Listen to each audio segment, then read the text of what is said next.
The old woman's hands, gnarled and spotted with age, trembled slightly as she signed the last document. Her son, a man whose face had grown unfamiliar with kindness, watched her with an impatience that felt like a physical blow. "Are you done yet, Mama?" he'd asked, his voice a low rumble that vibrated with something ugly.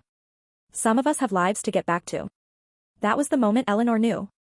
It wasn't just about the sprawling 800 acres of prime Alabama timberland, the deep, cool waters of the private lake, or the stately, if slightly faded, family home she had lived in for 65 of her 87 years. It was about the space she occupied in the world, a space her only son, Thomas, had just declared she was merely taking up. The story of Eleanor Vance and the land she called home is woven into the very fabric of Dallas County, Alabama. Her great-grandfather had purchased the first 100 acres after the Civil War, a testament to resilience in a time of ruin. Each successive generation had added to it, nurturing the longleaf pines until they stood like silent sentinels, their needles whispering secrets of a century past. Eleanor had inherited it all, not just as property, but as a legacy, a living, breathing entity that held the memories of her entire life. Her husband, John, had been a man as sturdy and dependable as the oaks that dotted their property. Together, they had managed the land, their love for it second only to their love for each other and for their son, Thomas. They had given him everything, a privileged upbringing, a top-tier education, and a sense of entitlement that, in hindsight, had been their greatest folly. After John passed, Eleanor had found solace in the familiar rhythms of the land. The cry of the red-tailed hawk, the rustle of deer in the underbrush, the scent of pine after a summer rain, these were her companions.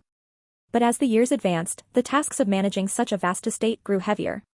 Thomas, now a successful but perpetually dissatisfied real estate developer in Birmingham, began to visit more frequently. His visits, however, were not filled with the warmth of a concerned son, but with the calculating gaze of a businessman sizing up an asset. "Mama, this is too much for you," he'd say, his words slick with a feigned concern that never quite reached his eyes. "You should be relaxing, not worrying about property taxes and timber leases." He spoke of a wonderfully assisted living facility, a place called Golden Meadows, where she could be with people her own age, free from the burdens of homeownership. He painted a picture of a carefree existence, of bingo nights and manicured lawns, a sterile paradise that sounded to Eleanor like a beautifully decorated prison. She had resisted, at first.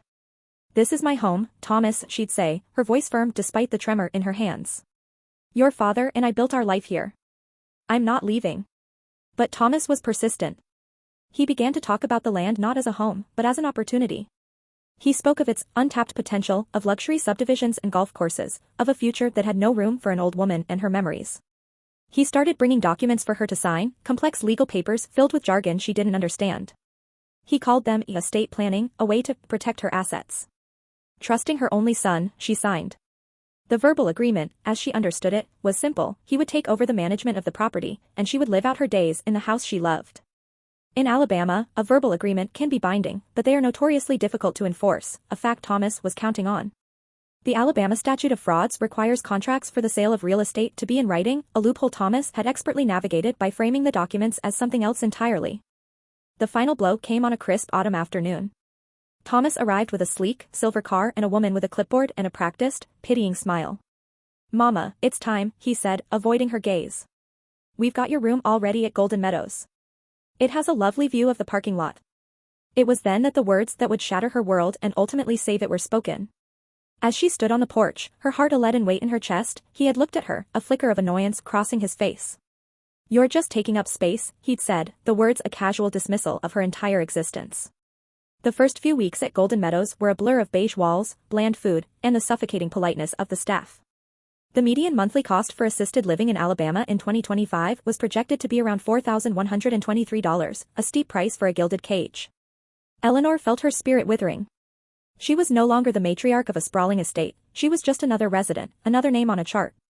One evening, a fellow resident, a retired lawyer named Arthur, noticed her sitting alone, her eyes fixed on some distant point beyond the perfectly manicured gardens. He sat down beside her, his own eyes sharp and intelligent despite his 89 years.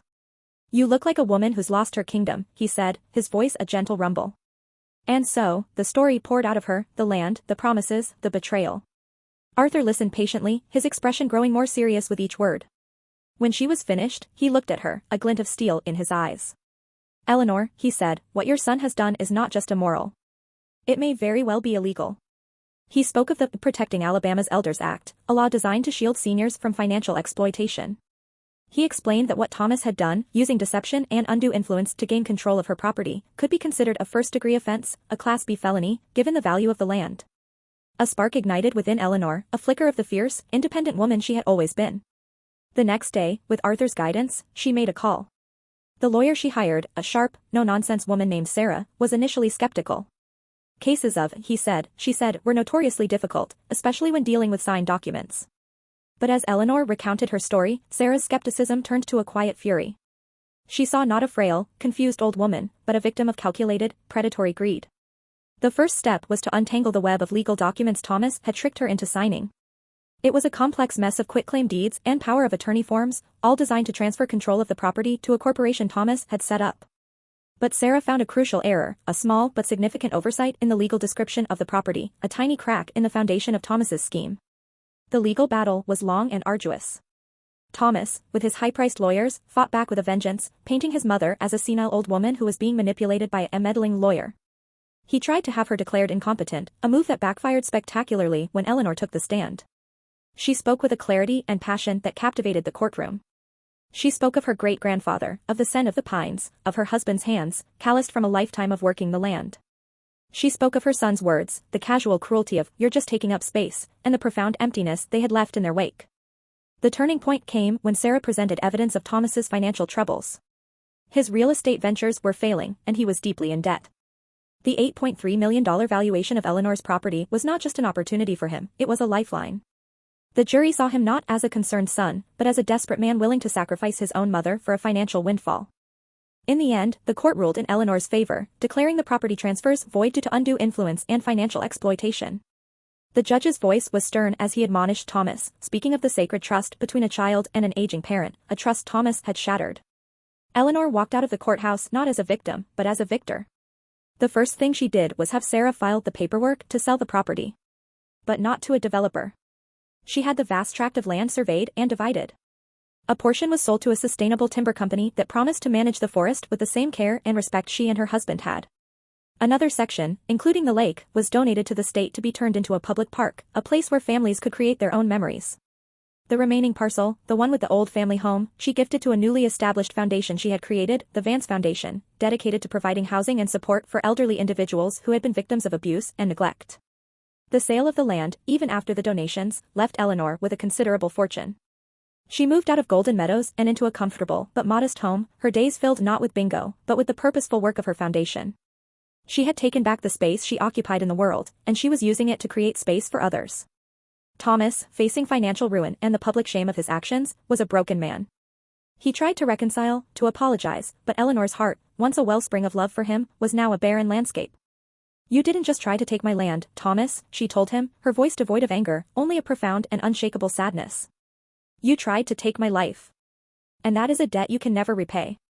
Eleanor Vance lived for another 5 years, her life a testament to the enduring power of the human spirit. She had been told she was just taking up space, and in the end, she had taken that space, a space worth $8.3 million, and transformed it into a legacy of hope, resilience, and justice. Her story became a quiet legend in Dallas County, a reminder that even in the twilight of life, it is never too late to reclaim your voice, your dignity, and your rightful place in the world. If you were moved by Eleanor's story, please give this video a thumbs up and subscribe to our channel for more true stories of strength and resilience. Don't forget to hit the notification bell so you never miss an update. We'd love to hear your thoughts in the comments below.